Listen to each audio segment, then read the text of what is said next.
శ్రీమాత్రే నమః. అందరికీ కూడా అమ్మవారి యొక్క ఆశీస్సులు ఉండాలని మనస్ఫూర్తిగా కోరుకుంటూ ఈరోజు శని అమావాస్య, పైగా మహాలయ అమావాస్య.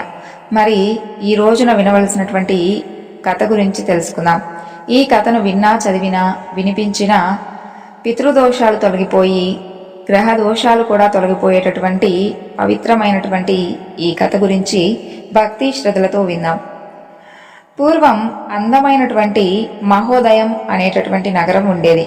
ఆ నగరంలో ధర్మాత్ముడు, బలవంతుడు అయినటువంటి బభ్రువాహనుడు అనే మహారాజు ఉండేవాడు. యజ్ఞ యాగాది కర్మలు చేయడం, దాన ధర్మాలు ఆచరించడం, సత్పురుషులను గౌరవించడం, సదాచారాలను పాటించడం, ఇంద్రియ నిగ్రహాన్ని కలిగి ఉండడం, ఇలాంటి మంచి గుణాలు కలిగినటువంటి ఆ రాజు క్షత్రియ ధర్మాన్ని అనుసరించి దుష్టులను శిక్షిస్తూ, శిష్టులను రక్షిస్తూ ప్రజలందరినీ కూడా తన యొక్క పుత్రుల్లా పాలిస్తూ ఉండేవాడు. పరాక్రమవంతుడైనటువంటి ఆ మహారాజు ఒకనాడు వేటాడాలి అనేటటువంటి కోరికతో ఎన్నో వృక్షాలతోనూ క్రూర మృగాలతో నిండిపోయినటువంటి అడవిలోకి సైన్యం సమేతంగా ప్రవేశిస్తాడు.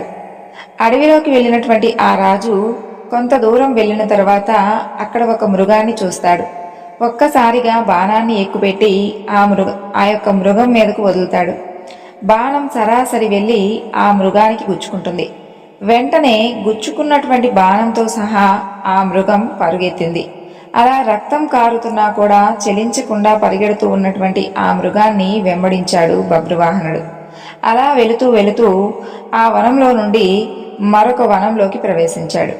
సైన్యం అంతా కూడా ఎక్కడో వెనకాలే ఉండిపోయింది. వారికి ఆ రాజు యొక్క జాడ కూడా తెలియలేదు. మృగాన్ని వెంటాడుతూ వెళ్ళినటువంటి ఆ రాజుకు బాగా అలసట, దప్పిక, ఆకలి కలిగాయి. గొంతెండిపోవడంతో దగ్గరలో కనిపించినటువంటి ఒక మడుగు దగ్గరకు వెళ్ళి అందులోని నీళ్లను తీసుకుని కడుపారా తాగాడు. తన గుర్రాన్ని కూడా నీళ్లలో దించి నీళ్లు త్రాగించాడు. నీళ్లు తాగగానే రాజుకు కొంత శ్రమ తగ్గింది. మడుగు నుండి బయటకు వచ్చి సమీపంలో ఉన్నటువంటి ఒక విశాలమైనటువంటి మర్రి చెట్టు కింద విశ్రాంతిగా కూర్చున్నాడు. అలా కొద్దిసేపటికి రాజు తలెత్తి చెట్టు మీదకు చూస్తాడు. అక్కడ ఆకలి దప్పికలతోటి పీడించబడుతూ ఉన్నటువంటి అవయవాలన్నీ కూడా కృషించి జుట్టు కూడా లేకుండా పొట్టిగా వృద్ధుడిగా ఉన్నటువంటి ఒక నిశాచరుడు ఆయనకు కనిపిస్తాడు. అది ఒక ప్రేతం. బభ్రువాహనుడు ఎంతో వికారంగా ఉన్నటువంటి ఆ ప్రేతాన్ని చూసి ఆశ్చర్యపోయాడు. ఆ ప్రేతం కూడా రాజును చూసి ఆశ్చర్యపోయింది. అంత కీకారణ్యంలో అందమైనటువంటి బలవంతుడైనటువంటి ఒక మనిషిని చూసేసరికి ప్రేత స్వరూపుడికి ఆనందం కలిగింది. చెట్టు దిగి రాజు దగ్గరకు వెళ్ళి, అయ్యా, తమరెవరో కాని మహానుభావులుగా నాకు కనిపిస్తున్నారు. మిమ్మల్ని చూసేసరికి నాకు ఈ యొక్క ప్రేత రూపం నుండి విముక్తి కలుగుతుందన్నటువంటి ఆశ కలిగింది. మీరే నన్ను ఉద్ధరించాలి అని దీనంగా ప్రార్థించాడు. ప్రేతం మాట విన్నటువంటి ఆ రాజు నల్లగా భయంకరంగా ఉన్నటువంటి ఆ ప్రేతాన్ని చూసి, ప్రేతమా, నీకు అసలు ఈ రూపం ఎలా వచ్చింది? నీవు ఏం పాపం చేశావు? ఇంతకీ నీవెవరు? నీ యొక్క వృత్తాంతం అంతా కూడా నాకు సవివరంగా నాకు చెప్పు అని అడిగాడు. ధర్మాత్మ, నాకీ ప్రేత రూపం రావడానికి గల కారణాన్ని చెబుతాను. అంతా విని నా మీద దయ చూపించు. సంపదలతో నిండినటువంటి ఎన్నో గ్రామాలు కలిగినది, ఎన్నో దేవాలయాలతోనూ ధనికుల గృహాలతోనూ ధర్మాత్ములకు నిలయంగా భాషించేదైనటువంటి విదిశా నగరం ఉండేది. ఆ నగరంలో నేను జన్మించాను. అయ్యా, నేనొక వైశ్యుణ్ణి. నా పేరు సుదేవుడు. నిత్యం హవ్యం ద్వారా దేవతలను, కవ్యం ద్వారా పితృదేవతలను తృప్తిపరిచేవాణ్ణి. బ్రాహ్మణులకు ఎన్నో దాన ధర్మాలు చేశాను. దిక్కులేని దరిద్రులకు అన్నదానాలు, వస్త్రదానాలు విరివిగా చేశాను. నేను ఇన్ని విధాలుగా పుణ్యకార్యాలు చేసినప్పటికీ ప్రారబ్ధం వలన నేను చేసినదంతా కూడా వ్యర్థమైంది. అదెలా జరిగింది అంటే, మహాత్మా, నాకు పరలోక క్రియలు చేయడానికి పుత్ర సంతానం లేదు. అలాగే దగ్గరి బంధువులు, స్నేహితులు ఎవ్వరూ లేరు. ఎవరికైనా ఆద్యాది షోడశ అంటే 16 రోజులకు శ్రాద్ధాన్ని ముందుగా చేయకుండా ఆ తరువాత ఎన్ని శ్రాద్ధాలు చేసినప్పటికీ కూడా ఆ జీవుడికి ప్రేతరూపం తప్పకుండా ప్రాప్తిస్తుంది అని శాస్త్రం చెబుతుంది. అలా నేను మరణించిన తరువాత నాకెవరూ కూడా శ్రాద్ధకర్మలు చేయలేదు. అందుకే నాకు ఇలాంటి ప్రేత రూపం కలిగింది. కాబట్టి రాజా, అన్ని వర్గాల వారికి రాజ్యాన్నేలేటటువంటి రాజే ముఖ్య బంధువని అందరూ చెబుతూ ఉంటారు. దయచేసి మీరు పరలోక క్రియలు నా కోసం చేసి నన్ను ఉద్ధరించండి. నాకు ఈ ప్రేత రూపం నుండి విమోచనం కలిగించండి. నన్ను తరింపజేయండి రాజా. నీవు నాకు ఆత్మబంధువు లాంటి వాడివి. నీకొక దివ్యమైనటువంటి మణిని ఇస్తాను. ఈ యొక్క ప్రేత జన్మ వలన నేను ఎన్నో బాధలు పడుతూ ఉన్నాను. దయచేసి విముక్తి ప్రసాదించు. ఈ అడవిలో ఎన్నో మధురమైనటువంటి ఫలవృక్షాలు ఉన్నాయి. అవన్నీ ఉన్నా నాకెంత ఆకలిగా ఉన్నా కూడా కేవలం వాటిని చూడగలనే కానీ తినలేను. ఎందుకంటే నాకు ఈ ప్రేత రూపం వచ్చింది కాబట్టి. మహాత్మా, నేను ఉద్ధరించబడాలి అంటే ముందుగా నాకు నారాయణ విధానం ప్రకారం పరలోక క్రియలను జరిపించాలి. ఓ గరుత్మంతా, వేదమంత్రాలు, తపస్సు, దానం, సకల జీవుల మీద దయ, వేదాంత శాస్త్రాలన్నీ కూడా శ్రద్ధగా వినడం, శ్రీహరిని పూజించడం, సత్పురుషులతో సావాసం చేయడం, ఇలాంటివన్నీ కూడా ప్రేత స్వరూపాన్ని పోగొట్టడానికి సమర్థమైనవని పూర్వం పెద్దల ద్వారా విన్నాను. కాబట్టి ఈ యొక్క గుణాలన్నీ కూడా ఉన్నటువంటి నీవు శాస్త్రోక్తంగా పరలోక క్రియలను చేస్తే తప్పకుండా నాకు ఈ ప్రేత జన్మ నుండి విముక్తి కలుగుతుంది అని ఆ ప్రేత స్వరూపం ఆ రాజును ఎంతగానో బ్రతిమాలింది అని గరుత్మంతుడితో శ్రీమన్నారాయణ వారు వివరిస్తున్నారు. అలాగే ప్రేతం ఆ రాజుతో ఈ విధంగా చెబుతుంది. రాజా, ప్రేత జన్మ నుండి విముక్తి కలిగించేటటువంటి నారాయణ పూజా విధానాన్ని చెబుతున్నాను విను. న్యాయంగా సంపాదించినటువంటి ధనంతో 2 సవరసలు బంగారంతో విష్ణుమూర్తి ప్రతిమను తయారు చేయించాలి. ఆ ప్రతిమకు కొబ్బరి నీళ్లతో పంచామృతాలతో స్నానం చేయించాలి. ఆ తరువాత పచ్చటి 2 వస్త్రాలను తెచ్చి ఆ విగ్రహానికి కట్టాలి. చక్కగా ఆభరణాలను, పూలమాలలను స్వామికి అందంగా అలంకరించాలి. అలంకరించినటువంటి ప్రతిమను ఉన్నతమైనటువంటి పీఠం మీద ఉంచాలి. పీఠం మీద స్థాపించినటువంటి ప్రతిమకు తూర్పు భాగంలో శ్రీధరుణ్ణి, దక్షిణ భాగంలో మధుసూదనుణ్ణి, పశ్చిమ భాగంలో వామనుణ్ణి, ఉత్తర భాగంలో గదాధరుణ్ణి, అలాగే మధ్యలో బ్రహ్మదేవుణ్ణి, సాంబమూర్తిని ఆవాహన చెయ్యాలి. ఆ తరువాత గంధ పుష్పాక్షతాలతో ధూపదీప నైవేద్యాలతో శాస్త్రంలో చెప్పిన విధంగా పూజించాలి. పూజానంతరం ఆ మండపానికి ప్రదక్షిణ చేసి హోమగుండం దగ్గరకు వెళ్ళాలి. చక్కగా ఏర్పరిచినటువంటి కుండలో అగ్నిని వెలిగించి శాస్త్ర పద్ధతిలో దేవతలకు, విశ్వదేవతలకు నెయ్యి, పాలు, పెరుగులతో ఆహుతులు సమర్పించాలి. ఇలా చేసిన తరువాత యథావిధిగా స్నానం చేసి ప్రశాంత చిత్తంతో కామక్రోధాది దుర్గుణాలను అన్నీ కూడా విడిచిపెట్టి వినయ విధేయతలతో పరలోకానికి సంబంధించినటువంటి ప్రయత్నాన్ని ఇంతకు ముందు పూజించినటువంటి నారాయణుడి సన్నిధిలో యథావిధిగా ఆచరించాలి.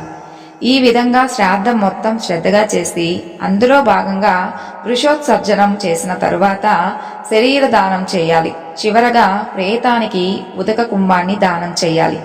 ప్రేతం చెప్పినటువంటి విధానంతా కూడా విన్నటువంటి బభ్రువాహనుడు, ప్రేతమా, జలకుంభ, నీటి కుండని ఎలా దానం చేయాలి అని ప్రశ్నించాడు.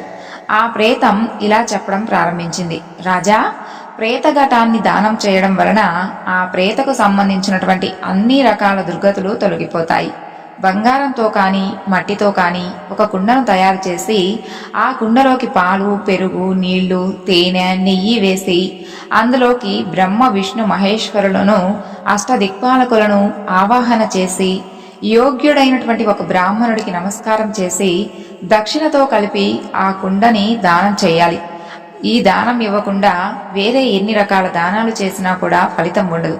మహారాజా, నేను చెప్పినటువంటి ఈ జలకుంభాన్ని దానం చేసే ముందు పూర్తిగా నింపినటువంటి కుండకు మధ్యలో బ్రహ్మదేవుణ్ణి, 2 వైపులా శివుణ్ణి, శ్రీహరిని, కంఠం భాగంలో తూర్పు నుండి 8 దిక్కుల్లో ఇంద్రాది దిక్పాలకులను క్రమంగా ఆవాహనం చేసి ధూపదీప నైవేద్యాలు సమర్పించి ఆ ఘటాన్ని దానం చేయాలి. రాజా, ఈ దానం అన్ని దానాల కన్నా కూడా గొప్పది.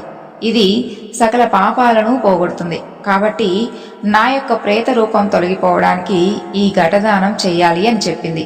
గరుత్మంతా, ప్రేతుడు మహారాజుతో ఈ విధంగా చెబుతూ ఉండగా రాజుగారి కోసం వెతుకుతూ ఉన్నటువంటి పరివారం గుర్రం కాలి గుర్తులను అనుసరించి బభ్రువాహనుడు ఉన్నటువంటి చెట్టు దగ్గరకు వచ్చారు. అంతమంది వస్తుండడాన్ని దూరం నుండే చూసినటువంటి ప్రేతస్వరూపుడు ఆ రాజుకు ఒక రత్నాన్ని ఇచ్చి నమస్కరించి అదృశ్యుడయ్యాడు. బభ్రువాహనుడు తిరిగి తన యొక్క పరివారంతో కలిసి తన యొక్క రాజ్యానికి వెళ్ళిపోయాడు. వెళ్ళిన తరువాత ప్రేతుడికి ఇచ్చినటువంటి మాట ప్రకారం అతని పేరు గోత్రాలతో ఉత్తర క్రియలు యథావిధిగా జరిపించాడు. ఆ తరువాత అతను చెప్పిన విధంగానే జలకుంభాన్ని దానం చేసి ఆ పుణ్యఫలాన్నంతా కూడా ప్రేతానికే సమర్పించాడు. ఇలా శాస్త్రబద్ధంగా ఉత్తర క్రియలు జరగడంతో ఆ ప్రేతం ప్రేత శరీరాన్ని విడిచి స్వర్గలోకానికి వెళ్ళిపోయింది. గరుత్మంతా ఈ విధంగా ఇతరులు చేసినటువంటి శ్రాద్ధంతోనే ఉత్తమ గతి కలుగుతూ ఉంటే ఇక స్వంత కుమారుడు చేసేటటువంటి పరలోక క్రియలు ఎంతటి పుణ్యఫలాన్ని ఇస్తాయి అనేది చెప్పసాధ్యం కాదు. పవిత్రమైనటువంటి ఈ యొక్క బభ్రవాహనుడి కథను ఎవరైతే వింటారో ఇతరులకు వినిపిస్తారో వారిద్దరి పాపాలు చేసినప్పటికీ కూడా మరణించిన తరువాత ప్రేత శరీరాన్ని పొందక ఉత్తమ లోకాలను చేరుకుంటారు. మహాలయ అమావాస్య నాడు ఏ కథను వింటే పితృదోషాలు తొలగిపోతాయో ఆ కథ గురించి ఇప్పుడు మనం తెలుసుకున్నాం కదండి. ఇప్పుడు ఎలాంటి కథను వింటే శని బాధల నుండి మనకు విముక్తి కలుగుతుందో అలాంటి కథ గురించి తెలుసుకుందాం. పిప్పలాదుణ్ణి కేవలం మనసులో తలచినంత మాత్రానే శని బాధలు తొలగిపోతాయని ప్రతిదీ. మరి ఆ యొక్క కథ గురించి తెలుసుకుందాం. పూర్వం ఇంద్రసావర్ణి అనేటటువంటి పేరు కలిగినటువంటి 14వ మనువు యొక్క వంశంలో అనరణ్యుడు అనేటటువంటి చక్రవర్తి జన్మించి 7 దీవులను ఏలాడు. ఇక మంగళారణ్యంలో జన్మించినటువంటి ఆ చక్రవర్తి గొప్ప శివభక్తుడు. ఆయన భృగువును బ్రహ్మగా చేసుకుని 100 యజ్ఞాలను చేసి ఇంద్ర పదవికి అర్హతను పొందిన దానిని తిరస్కరించాడు. ఆయనకు 100 మంది కుమారుడు. పద్మ అనేటటువంటి పేరు కలిగినటువంటి లక్ష్మీ సమానురాలైనటువంటి కుమార్తె కలిగారు. ఆ చక్రవర్తి దంపతులకు కుమారులందరిపైన కూడా ప్రేమ కంటే కుమార్తె మీద అధికమైనటువంటి ప్రేమ. ఆయనకు 5 భార్యలు. పద్మకు వివాహ వయసు వచ్చింది. చక్రవర్తి రాజులందరులకు కూడా పత్రాలను పంపించాడు. అలా ఒక రోజున పిప్పలాద మహర్షి లోక సంచారంలో ఒక గంధర్వుడు గంధర్వ స్త్రీలతో కూడి వన విహారం చేసి వారితో సంతోషంగా గడిపేటటువంటి క్షణాలను చూసి మోహితుడై అప్పటి నుండి మనసును తపస్సు మీద లగ్నం చేయలేక వివాహం చేసుకోవాలనేటటువంటి నిర్ణయానికి వచ్చాడు. అలా ఒక రోజున పుష్పభద్రా నదిలో స్నానం చేస్తున్నటువంటి పద్మ అనేటటువంటి యవ్వనవతి అయినటువంటి సుందరాంగిని చూశాడు. అతనిలో ఉన్నటువంటి కోరిక అధికమై సమీపంలో ఉన్నటువంటి చెలికత్తెలను వివరాలు అడిగాడు. వారు ఆమె అనరణ్యుని యొక్క కుమార్తె అయినటువంటి పద్మ అని, అనేక మంది రాజకుమారులు ఆమెను పెళ్లి చేసుకోవాలని ఉవ్విళ్ళూరుతున్నారని చెప్పారు. వెంటనే పిప్పలాదుడు శివపూజ చేసి రాజసభకు వెళ్లి సన్మానాలు అన్నీ కూడా అందుకొని అతిథి పూజలో భాగంగా రాకుమార్తె అయినటువంటి పద్మను భార్యగా తనకు ఇచ్చి వివాహం జరిపించమని కోరాడు. లేకుంటే నీ యొక్క ఐశ్వర్యాన్ని క్షణంలో భస్మం చేస్తాను అని అన్నాడు. ముని యొక్క తేజస్సుకు అక్కడి వారందరూ కూడా భయభ్రాంతులయ్యారు. వృద్ధుడైనటువంటి పిప్పలాదునికి సుకుమారి సుందరి అయినటువంటి రాకుమార్తెను భార్యగా ఇవ్వడం ఇష్టం లేక రాజకుటుంబం అంతా కూడా రోధించింది. ఇక దిక్కు తోచక రాజగురువును రాజపురోహితుణ్ణి పిలిపించి విషయాన్ని చెప్పి కర్తవ్యోపదేశం చేయవలసిందిగా కోరారు. వారిద్దరూ కూడా ఆ రాజుతో, ఓ రాజా, ఒక్కరి కొరకై సర్వనాశనం అయ్యేటటువంటి సందర్భంలో వారిని విడిచి సర్వమును రక్షించుకోవాలి. ఇది వేద ధర్మం అని హితవు చెప్పారు. వేద విధులైనటువంటి ఆ బ్రాహ్మణులు చెప్పినటువంటి మాటల వలన అనరణ్యుడు తన యొక్క కుమార్తె అయినటువంటి పద్మను అలంకరించి మహర్షికిచ్చి వివాహం జరిపి తన కుటుంబాన్ని, సంపదను, రాజ్యాన్ని రక్షించుకున్నాడు. పిప్పలాదుడు పద్మను తన యొక్క అరణ్యంలోని తన ఆశ్రమానికి తీసుకుని వెళ్ళాడు. ముని జప తపాలకు, ధ్యానానికి, ధర్మానుష్ఠానానికి, తపస్సుకు అవసరమైనటువంటి పరిచర్యలను, సేవలను చేస్తూ త్రికరణ శుద్ధిగా భర్తనే సేవిస్తూ ఆయనకు ఎలాంటి లోటు రాకుండా ఆశ్రమ జీవనం సాగిస్తూ ఉన్నది పద్మ.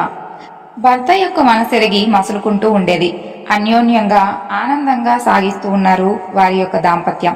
అలా ఒక రోజున పద్మ గంగానదిలో స్నానం చేసి నీటిని పిండినటువంటి తన చీరను కట్టుకుని నీళ్ల కడవను నెత్తిన పెట్టుకుని ఆశ్రమానికి తిరిగి వస్తూ ఉండగా మార్గ మధ్యంలో ధర్మప్రభుడు నవీన యవ్వనుడైనటువంటి కామదేవ సమప్రభుడై నానాలంకార భూషితుడై ఎదురు నిలిచి ఆమెతో ఇలా అన్నాడు.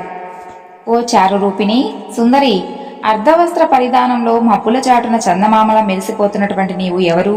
జారిపడుతూ ఉన్నటువంటి నీటి బిందువులతో కూడినటువంటి స్నానం చేసినటువంటి నీ కురులు వార్షికాభ్రంలా ఉన్నాయి. నీ పేరులో ఏ అక్షరాలు సార్థకాన్ని పొందాయి? నిన్ను కన్నటువంటి తల్లిదండ్రులు ధన్యులు. ధర్ముని యొక్క మాటలకు పద్మ లోకాచారంగా ముక్తసరిగా సమాధానం చెప్పింది. దానికి ధర్ముడు నవ్వి ఇలా అన్నాడు. ఓహో, ఆ నెరిసిన వెంట్రుకలు గలవాడు, ముడతలు పడినటువంటి శరీరం కలవాడైనటువంటి పిప్పలాదుడా నీ భర్త వనమంతా వెన్నెల విరిసినట్లు కన్నుల పండువగా ఉన్నటువంటి నీవెక్కడా? పండుకోతి వంటి పిప్పలాదుడెక్కడా?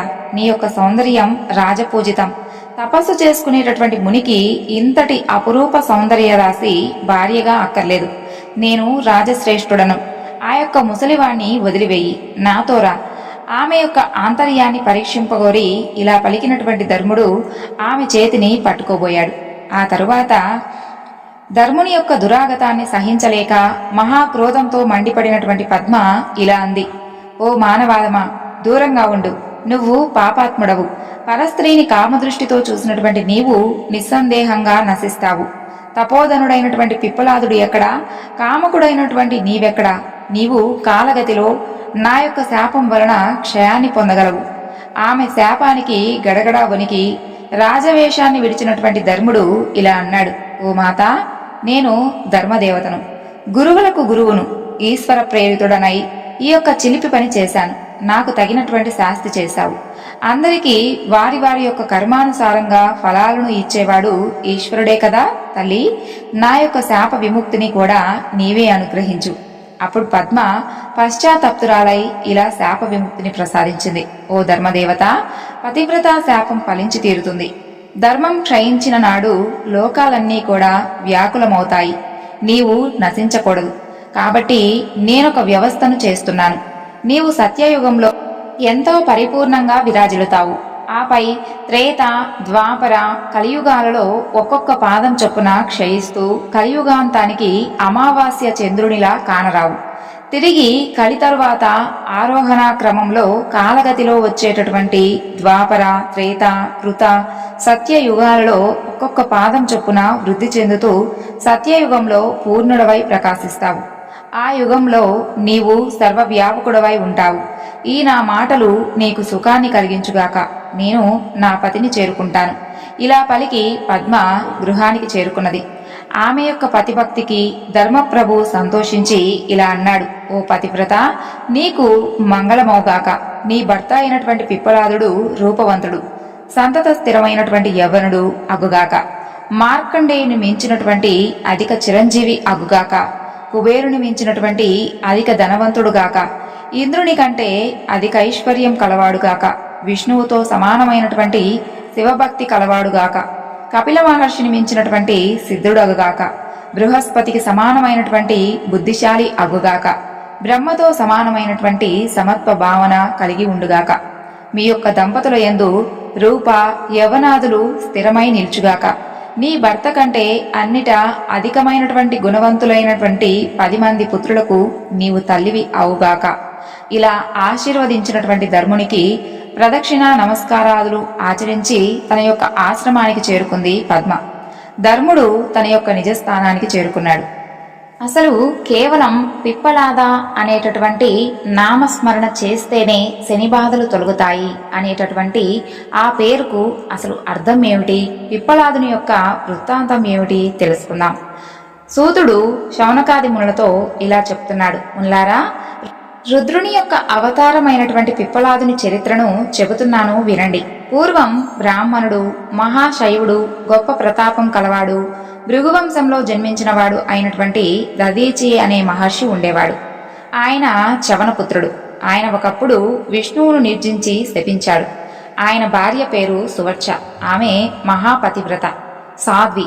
ఆమె దేవతలను శపించింది. రుద్రుడు ఆ దంపతులకు పిప్పలాదుడు అనేటటువంటి నామధేయంతో కుమారునిగా జన్మించాడు. ఆ యొక్క పరమ పవిత్రమైనటువంటి గాథను చెబుతున్నాను వినండి. పూర్వం ఒకప్పుడు దేవతలు వృత్తాసురుని చేతిలో పరాజితులై పారిపోయి వచ్చి దదీచి మహర్షి ఆశ్రమంలో తమ యొక్క ఆయుధాలను భద్రపరుచుకున్నారు. వారు ఇంద్రునితో కూడి పితామహుణ్ణి దర్శించి దుఃఖాన్ని విన్నవించగా ఆయన ఒక ఉపాయాన్ని ఇలా ఉపదేశించాడు. ఓ పురందరాది బృందకులారా, కేవలం మిమ్మల్ని వధించుట కొరకై పూర్వం తృష్ట ప్రజాపతి ఈ యొక్క వృత్రుణ్ణి సృష్టించాడు. వీడు మహా తేజశాలి, సర్వ రాక్షసులకు సార్వభౌముడు.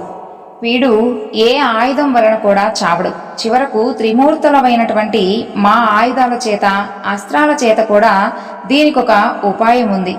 తపస్శాలి జితేంద్రియుడు అయినటువంటి దదీచి మహర్షి పూర్వం శివుణ్ణి ఆరాధించి వజ్రతుల్యమైనటువంటి ఎముకలను వరంగా పొందాడు. మనం ఆయన ఎముకలను యాచిస్తే పరోపకార పరాయణుడైనటువంటి ఆయన తప్పక దానమిస్తాడు. దానితో వజ్రదండాన్ని నిర్మించి వృత్రుణ్ణి సంహరిద్దాము. దానికి సరే అని వారందరూ కూడా దదీచి మహర్షిని దర్శించారు.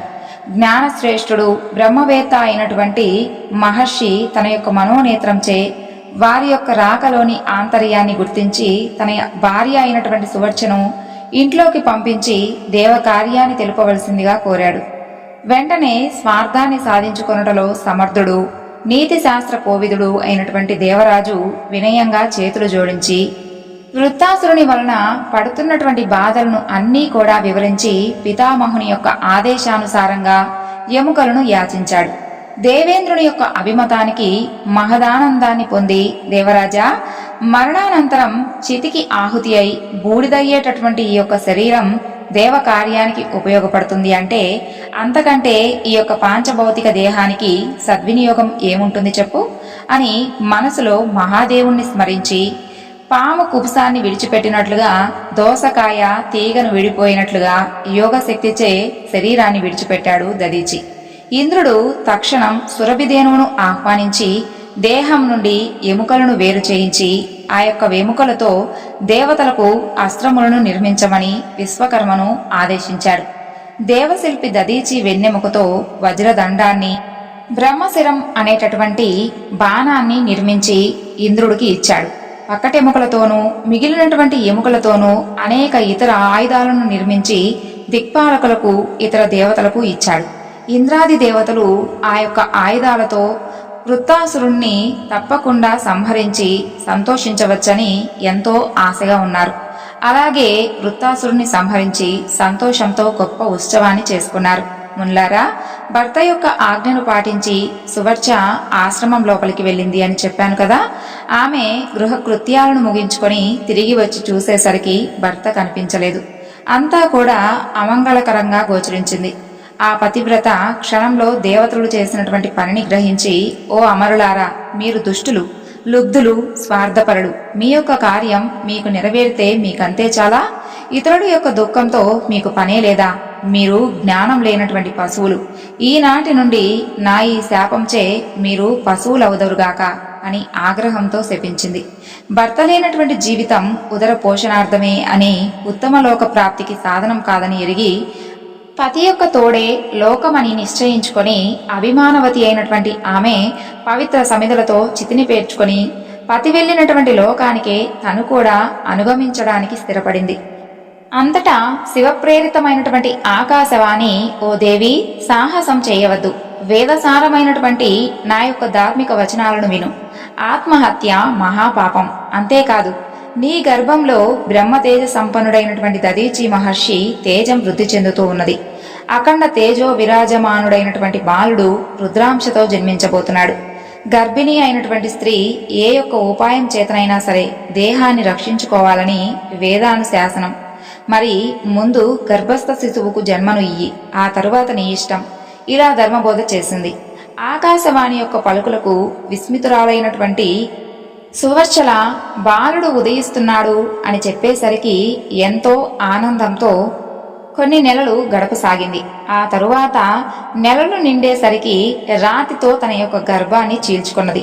ఆ గర్భం నుండి రుద్రుడు తన యొక్క తేజస్సుతో దిక్కులను ప్రకాశింపజేస్తూ బాలుని రూపంలో ఉదయించాడు. ఆ తల్లి బాలుని యొక్క సుందర రూపాన్ని, దివ్య తేజస్సును, ఇతర లక్షణాలను చూసి రుద్రుడిని గుర్తించి ప్రీతితో ఇలా పలికింది: ఓ పరమాత్మ, ఈ యొక్క రావి చెట్టు మొదట్లో నీవు జన్మించావు. దీని యొక్క సన్నిధిలో చిరకాలం ఉండి లోకాలకు మేలు చెయ్యి. నా భర్త సన్నిధికి చేరుకొనడానికి నాకు ఆజ్ఞను ఇయ్యి.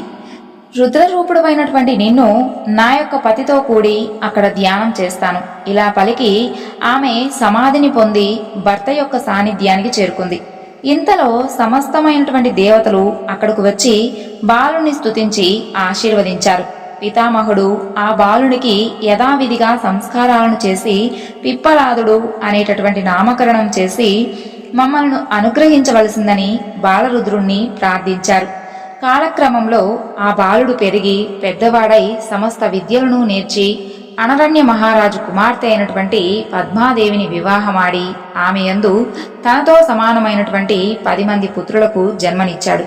పిప్పలాదుడు లోకంలో సర్వులు అనివార్యంగా శని బాధ పడుతూ ఉండడాన్ని చూసినప్పటి నుండి 16 సంవత్సరాల ప్రాయం వచ్చే వరకు మానవులకు శని బాధ లేకుండా శనిని శాసించి మహోపకారం చేశాడు. గ్రహరాజైనటువంటి శని పీడాకారుడే అయినప్పటికీ శంకర భక్తులైనటువంటి వారి జోలికి రాడు. గాది, కౌశికుడు, పిప్పలాదుడు ఈ 3 మహర్షులను స్మరిస్తే చాలు శని బాధ నిస్సందేహంగా మానవులకు తొలగిపోతుంది. శని పీడ ఒక్కటే కాదు, అన్ని గ్రహాల దోషాలు కూడా తొలగిపోతాయి. మరి ఇంతటి పవిత్రమైనటువంటి పిప్పలాదుని యొక్క వృత్తాంతం గురించి తెలుసుకున్నాం కదండి. ఆ పరమేశ్వరుని యొక్క అనుగ్రహం, ఆ పరమేశ్వరి యొక్క అనుగ్రహం మనపై ఎప్పుడూ ఉండాలని సదా వారిని వేడుకుంటూ ఈ యొక్క వివరణ ఇంతటితో ముగిస్తున్నాను. సర్వం శ్రీ లలితార్పణమస్తు. స్వస్తి.